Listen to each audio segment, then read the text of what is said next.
इमरान खान की एक छोटी सी झलक जो है आप अपनी आंखों से देख के प्लीज हेलो।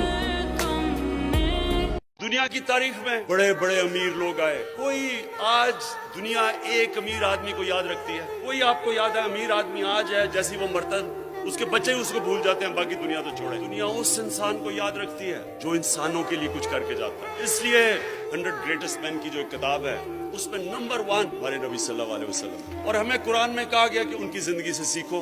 तो उनकी जिंदगी क्या थी? अगर आपने बड़ा इंसान बनना है तो उनकी जिंदगी को बार बार पढ़ो, समझो वो क्या है, क्या चीज थी उनमें, क्या क्या क्वालिटीज थी कि उन्होंने दुनिया की तारीख ही बदल के रख दी। अल्लाह ने उनको अपना हबीब का, उन्होंने कहा उनकी जिंदगी से सीखो। हम जब बड़े थे हमारे और रोल मॉडल्स थे, मेरे क्रिकेट के रोल मॉडल्स थे, और रास्ते में रोल मॉडल्स बनते आए, पॉप स्टार्स थे वगैरह वगैरह। अभी भी लोग जो बिजनेस में होते हैं वो बिल गेट्स को रोल मॉडल बना लेते हैं, या और स्टीव जॉब्स वगैरह वगैरह। लेकिन ये याद रखें कि ये कोई भी उनके पैर की मिट्टी के भी बराबर नहीं पहुंच सकता है। अब ये याद रखें कि उनकी जो जिंदगी है वो दुनिया, वो तारीख का हिस्सा है, हिस्ट्री का हिस्सा है। हमें पता है वो कब पैदा हुए, कब उन्हें हिजरत की, कब इस दुनिया से पर्दा किया, एक एक डेट पता है हमें। अब मैं आपको उन डेट से बता रहा हूँ, मैं क्यों कहता हूँ कि कोई उनका मुकाबला नहीं कर सकता। 625 में जंग बदर होती है, मुसलमान सिर्फ 313 लड़ने वाले, उनमें से सबके पास तलवारें भी नहीं थी। और 636 11 साल के बाद वही मदीना के रियासत के मुसलमान जो उस वक्त की सुपर पावर थी रोमन एम्पायर, सिर्फ 11 साल के बाद बदर के,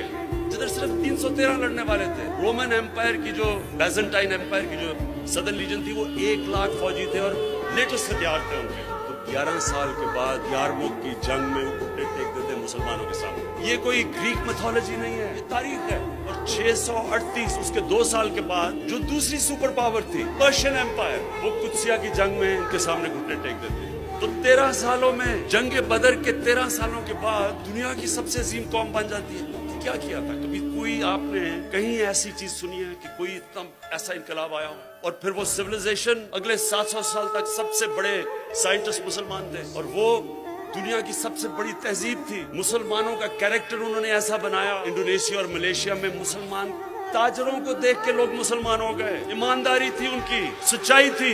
तो मैं ये जो आपको कह रहा हूँ ये आपने समझना है नौजवानों, बिकॉज फ्यूचर तो आपका है। तो आपने एक चीज समझनी, नंबर 1 सबसे इंपॉर्टेंट चीज ये है कि हमारे नबी सल्लल्लाहु अलैहि वसल्लम ने इंसानों को बदला। और कुरान की आयत है कि मैं कभी किसी कौम की हालत नहीं बदलता जब तक वो कौम खुद अपनी हालत बदलने की कोशिश ना करे। यानी कि अगर हमने नया पाकिस्तान बनाना है तो हुकूमत एक तरफ कोशिश करेगी और कौम दूसरी तरफ कोशिश करेगी, मिलके नया पाकिस्तान बनेगा। हमने उनकी जिंदगी से क्या सीखा? मदीना की रियासत पहले दिन मदीना की रियासत नहीं बन गई, पहले दिन से जद्दोजहद शुरू हुई, आहिस्ता